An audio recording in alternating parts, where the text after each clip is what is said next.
Good afternoon, and I decided to make a continuation to the previous video as far as the spreads, taking into consideration the deltas, and how to fully hedge. Once you're in a spread, a type of spread kind of cushions your trade a little bit, right?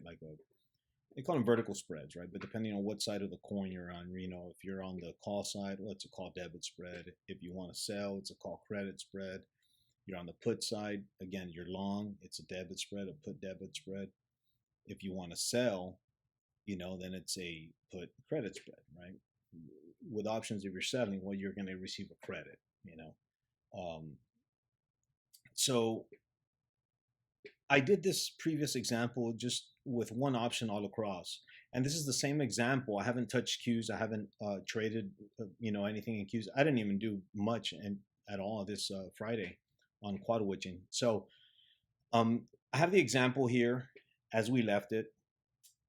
If I just select this call, the directional call, we'd be up $9, right? This is from the initial first recording, just exactly the way I left it, the way QQQ closed on Friday. So we're gonna roll with this. Now, I did it just one contract all across, right? Let's say that we were doing it with 10, okay? Let's just say some of us trade a little heavier, even way heavier than this at times, right? But there's really no need to, you know, stretch yourself out that much, especially with options. They can be very leveraged, and you can use that to your benefit, right? As long as you assess your risk, because the downside of it is, they can destroy you as well if you're not careful. So let's go 10 all across right here, at least for the long call and the short calls. Okay. So that being said, now that we're 10, look at our deltas. Our deltas increased as opposed to having just one, right? Obviously, one was just going to be 23 deltas. So let's take it back to 10. You're looking at 231 deltas that the position is long, right? Now, if we had started off with this position with 10 long calls, just a directional position, we'd be up $95. Okay. If we incorporate that, spread, that little hedge, which will attenuate a little bit of the blow in case price comes down a bit, let me engage them. And that's what it would be, right? Of course, it cuts off your profit, right? A little bit. But look at something else that it does. I didn't even touch on theta with the previous video. Okay. So if I uncheck the calls that we're selling, right, that creates this into a spread, a call debit spread for this example, your theta is $172 negative, right? That means you'd be losing $172 per day. Okay. It's a long weekend, right? And the whole position here is your whole premium is $2,390, $2,390. Okay. So considering that $172 a day, you could sell some premium, create it into a spread, and it kind of alleviates that theta a little bit, brings it down to 33. Big difference, right? A big difference. So you can go over the weekend a little bit more comfortable. Okay. Now, being that we're 10 all across, right? 10 options to the long side and 10 options, even though we're calls, but these are our short calls because we're selling them. That's what makes this a spread, a call debit spread. We're 10 all across, so that will cap your max gains should Q for some miraculous reason, right? Just for sake of this example, just start taking off, the next week, let's just say it just pumps and it pumps hard, and it's 330, 340, 350. The most you can make is 4150. That's it. Okay. Now, to give yourself a little bit of edge, should that happen with any stock, right? Should it kind of get away from you, but in a good way, to where price goes up, right? Because that's the intention of this type of spread. We want price to go up. What you can do is you can reduce the options that you're selling, your short calls. Let's say we reduce I don't know, we buy back a few of them. Okay. Now keep in mind that if price starts going up and you want to buy back a few contracts, right, to just kind of not make it even, but yet you're still under the quantity of your long calls. Here would be 8. Those contracts that you would have to buy back, right? Basically, you're closing 2 of those contracts, right? So you have to buy them back. You might lose a little bit of money in the sense that if you were selling each contract for $154, now that price is going up. Well, this 154, just think about it. It's going to cost a little bit more, right? Price is going to go up. Let's say it goes up to like 160, 170.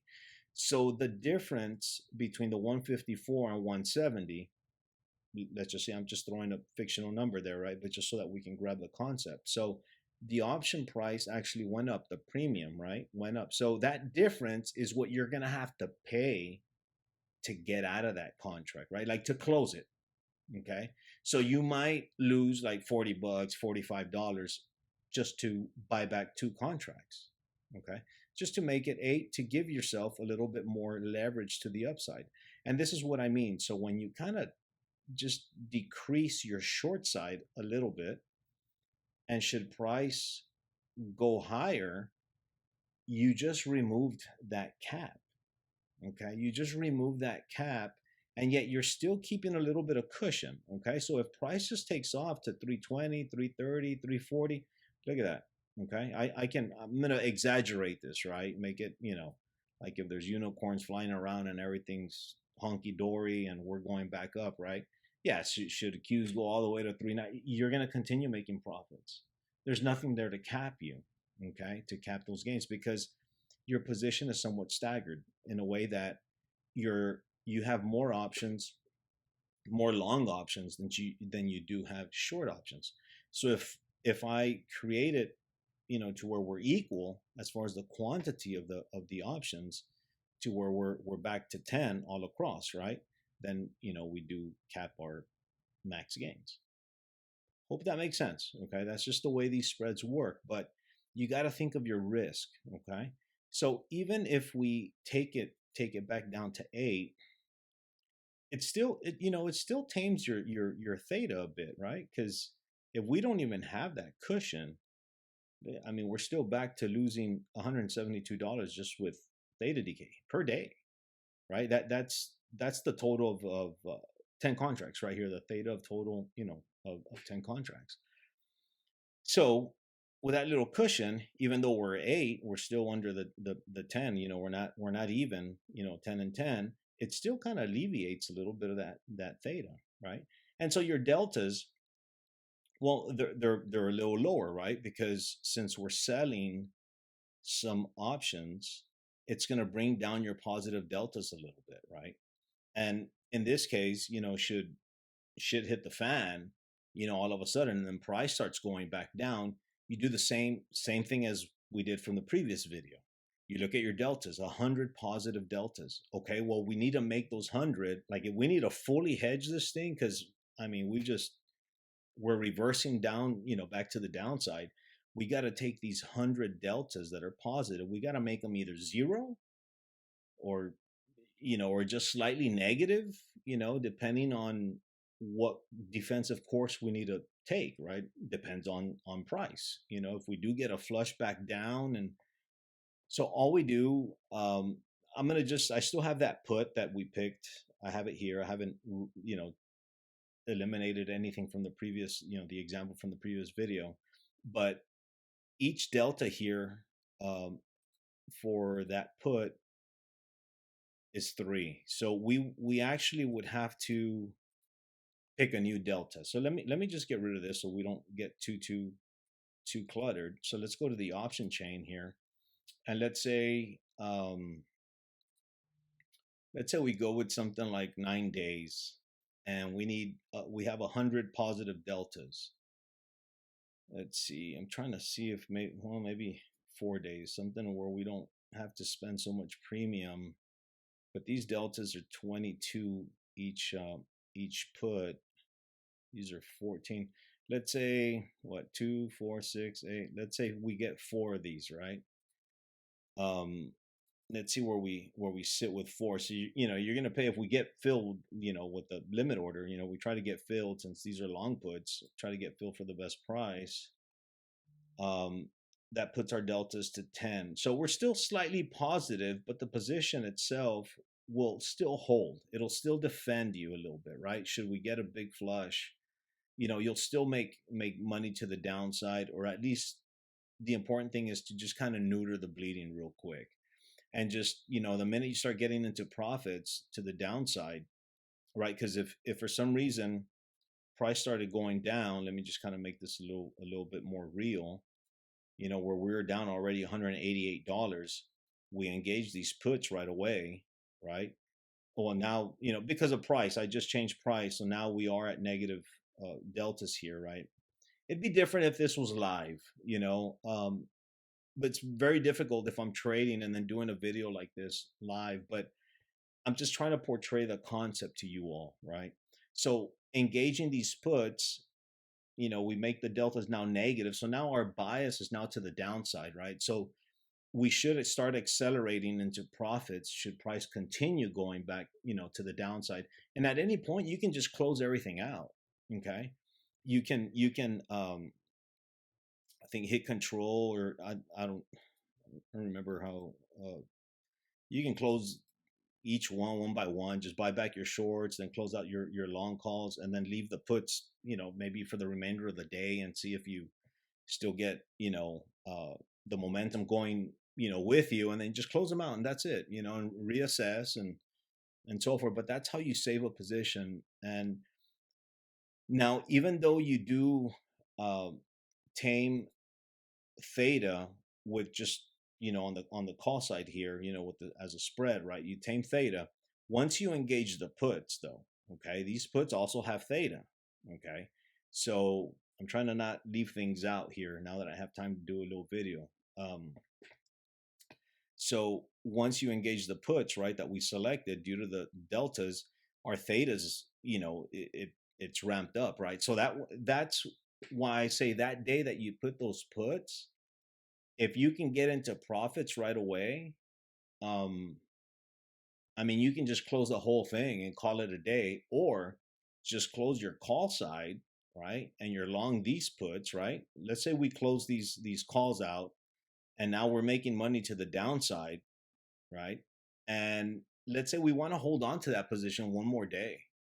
Okay, so we're long these puts now. Okay, we're long these puts. We only have 4 days, right? The 4 day to expire. They expire June 22nd.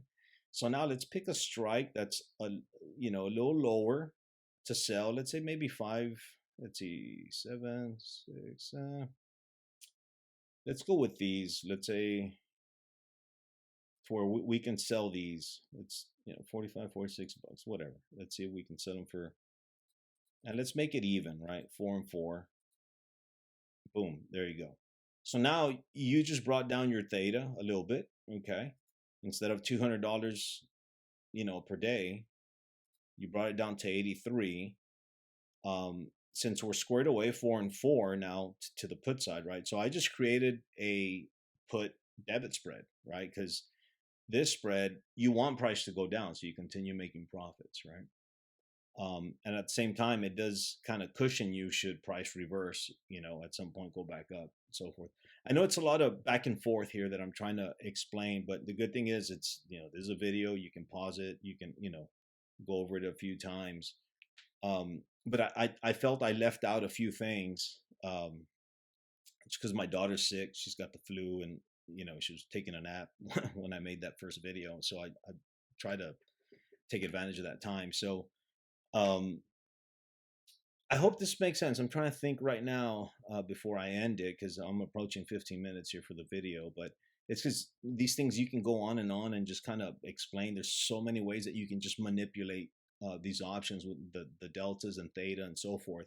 But this is just basically to kind of, you know, soften the blow should something not go against you, or you're a little unsure about taking options overnight and so forth. Making them a spread kind of helps you with that. You can kind of rest a little better, you know. Um, so I hope that that helps, you know. So you got to take into consideration you know, everything, the theta, I didn't touch on that first video, but you know, it's on the deltas. You know, of course, we all know about the theta decay, but it's on the deltas on how to navigate yourself, you know, up or down, or you know, vice versa, right? So anytime you have negative deltas, well, the direction that your position would be biased in is to the downside, right? So you would want price to go to the downside, right? If you're stronger positive deltas, well, then your bias is to the upside. So, and just watch out for theta, guys. You know, watch out for theta. But other than that, I think we're good with this. So hopefully this makes a little bit more sense here. I'm gonna try to make this like a 2 of 2 videos. I'm gonna go back to the my YouTube channel, and try to make that first video 1 of 2, and then this one 2 of 2. Hopefully I don't screw anything up. I'm new at all this YouTube stuff, and you know, but anyhow, I think I'm good. And if you know, if for some reason something comes to mind, I'll make a third video. But yeah, I think this will do, guys. So hope this makes sense. And you know, if anything, you know, comment, and I'll get back to you guys as quickly as possible. So hope to hear from some of y'all. So I'm hoping this is helping, you know. Um, so anyhow, good luck to y'all.